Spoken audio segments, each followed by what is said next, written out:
Everybody, and welcome to TNN Country News. I'm Bill Cody, filling in for Deborah Maffitt. Well, George Jones says he's lived more in a month than many people have in a lifetime. Based on his new autobiography, I Live to Tell It All, he's absolutely right. If you're a fan, you've probably already heard many of the stories. Now, as Terry Bumgarner reports, you'll hear them from the man himself. The race is on, he looks like Addict, and the winner is on.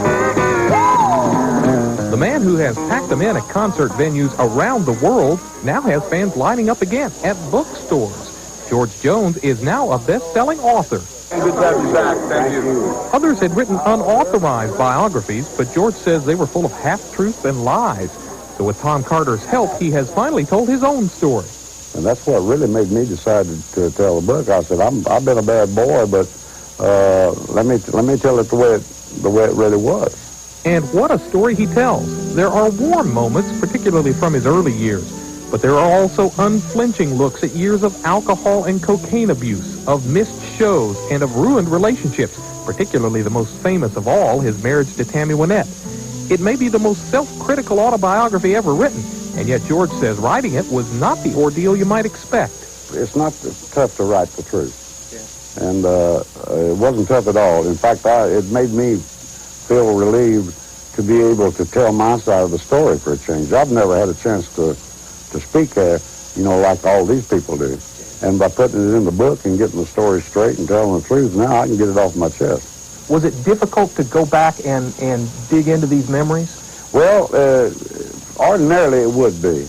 But my fans and the people and the media have heard so much about my life that I said, what can I lose, They already know a lot of stuff about my life and things I've done, and it didn't hurt me as bad to write it as it would normally somebody else, I guess. George's self-destructive past makes for fascinating reading, but it doesn't come without regret.